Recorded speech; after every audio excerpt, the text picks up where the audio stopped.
So you want to increase the production of your sugarcane farms by 30%. Luckily for you, I have 5 different sugarcane farm designs that will do just that. And the premise behind these designs is that farms that harvest each sugarcane individually are a little over 30% more efficient than those that harvest them in groups. Now, I have 2 Java designs and 3 Bedrock designs for you, so you can use these timestamps to skip to wherever you would like throughout the video. So for the Java designs, I have 1 straight design and 1 diagonal design, both of which are just as cheap and easy to build as their original versions. Now for this first design, I'd just like to say that it is not mine. I got it from Aristotle Gaming and I'll have his channel and video in the description below. If I come right around back, you can see it is super simple. Usually for the original design, it's just like that, but this time you're just kind of switching this around and having the blocks at the top and the redstone right underneath. But if you want to learn how to make it, these are the materials that you will need. The materials up here, you'll need 1 for every single sugarcane you want to place. So if you want to place 8 sugarcane, just multiply all of these by 8, and that's how much of this you'll need.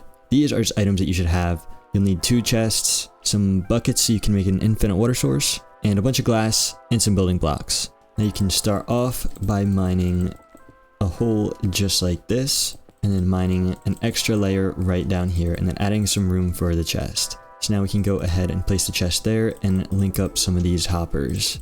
Now you can go ahead and use some mud, and the reason we use mud is because it's not a full block, which allows hoppers to be able to grab things that are on top of this block. So once you place this water in, you can go ahead and place some blocks above that.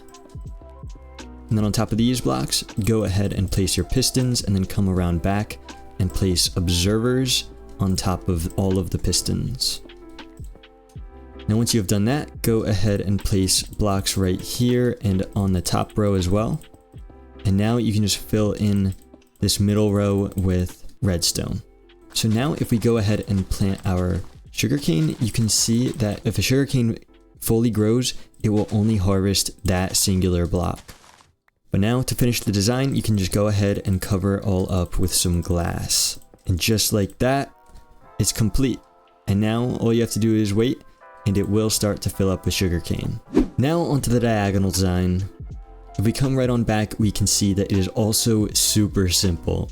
So if you want to learn how to make this design, these are the materials you will need. These materials at the top should multiply by the amount of pieces of sugarcane you want to plant. And for these ones, you'll need a chest at the end for all the sugarcane to flow into, and then some buckets for an infinite water source, and then some glass and blocks. Now to get this farm started, you can go ahead and start mining a hole just like this, for the amount of rows that you want to place.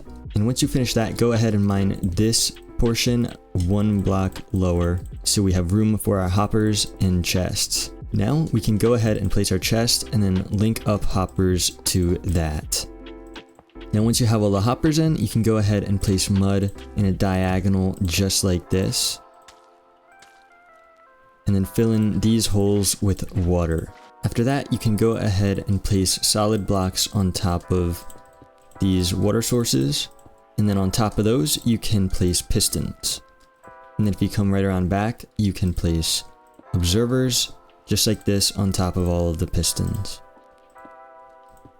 And once you have all of the observers in, go ahead and place a slab right on the top half of each of these pistons. And then you can go ahead and place some redstone on top of each of these slabs. And now, all of the redstone should be done. Now with all of this sugarcane planted, you can see that when one fully grows, it only harvests that 1 sugarcane. Now for the glass, we can go ahead and start placing that. For these holes right here, I would recommend leaving them open like this, because otherwise the sugarcane will fly out of the corner sometimes for some reason. So I would recommend either keeping this empty or putting some sort of block here that hoppers can pick stuff up when items are on top of it. But for this tutorial, I'll just leave it empty.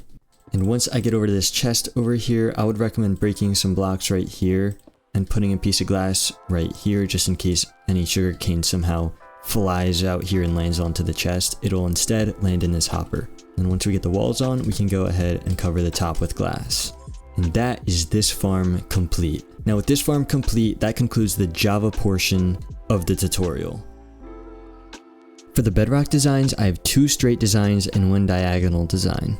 The first straight design takes up a little more space than the other one, but is a little cheaper in that it doesn't require sticky pistons. But if you can afford having sticky pistons, the second design will be able to save you a little bit of space. So for this first design, you can see it's a little bulky here since it takes up an extra row of blocks here that most designs don't take up. And you can see here, if I fly back here, you can see that up here at this portion, you can really put anything that an observer will be able to detect a change in if a redstone signal is sent through that thing. I would recommend using the same item here along your whole entire farm, because for example, using like redstone torches right next to a redstone lamp will cause some issues because the redstone lamp will not shut off. Now if you want to learn how to make this, these are the materials that you will need. These items up here are the materials that you should multiply for each piece of sugarcane that you want to place. This repeater here is in place for any one of those items that are kind of customizable, but for the sake of this tutorial, I'll be using a repeater. Now these blocks down here, you'll need 2 chests for the sugarcane to flow into, and some water for an infinite water source, and then just a bunch of glass and a bunch of building blocks. Now to get started, you should mine a hole just like this, going 3 blocks back, and then once you do that for however long you want, you can go ahead and start mining this front part down a block, and over here, you can go ahead and add a spot for your chest. Now you can go ahead and put your chest in and line this front part with hoppers. And then on top of these hoppers, you can go ahead and place a line of mud. Now right up here where the water would go, you can go ahead and place some blocks right above that.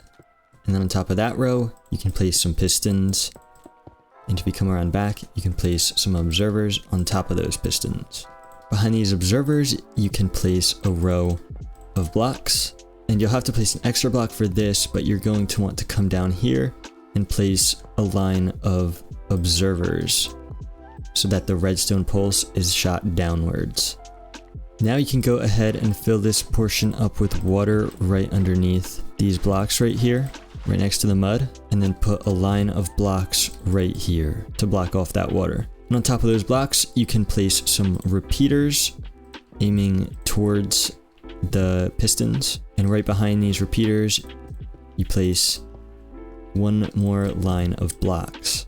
Now the last thing you need to do to complete the redstone bit is to go and place your item of choice along this row right here. If you're using repeaters, you should be running it out of this block right here. If you're using torches, you should be placing it on this block. And if you're using comparators, you should also be running it out of this block. So now if you go ahead and plant the sugarcane, you can see that when one fully grows, it only harvests that singular piece of sugarcane, and it leaves all of the surrounding ones unaffected. And the last thing you need to do is go ahead and place some glass all around this to make sure none of the sugarcane misses the hoppers. And just like that, the farm is complete. For this next design, you can see that it is much more compact and also seemingly a little bit simpler, but it is a little more expensive with these sticky pistons right here. Now, if you want to learn how to make this design, these are the materials you will need. These materials you should multiply for each row of sugarcane you need.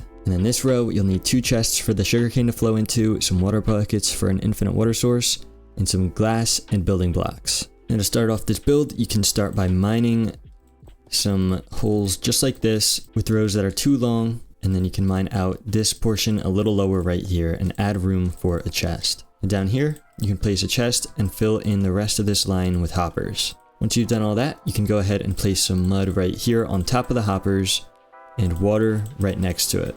Now what you're going to want to do is right on top of the block, right next to the water, you should go ahead and place some observers just like this, so that the redstone pulse is emitted towards the water. Now right above the water, you can go ahead and place a line of blocks, on top of that a line of regular pistons, and then you can come right on back and place another line of observers. Now if you take a step down here, you can go ahead and place some sticky pistons facing down, and that is the redstone part of this build. Now if we plant this sugarcane, you can see that when one fully grows, it only harvests that single piece of sugarcane. Now what you can do is get some glass and cover this thing up so none of the sugarcane is lost. And that concludes this farm. Now when it comes to the diagonal farm, you can use any of those previous 2 designs to make the diagonal. You can see that this was the first design that I showed you, and it's just put in a way so it's diagonal. And over here was the second design that I used. But I do have another design that's not as expensive as both of these.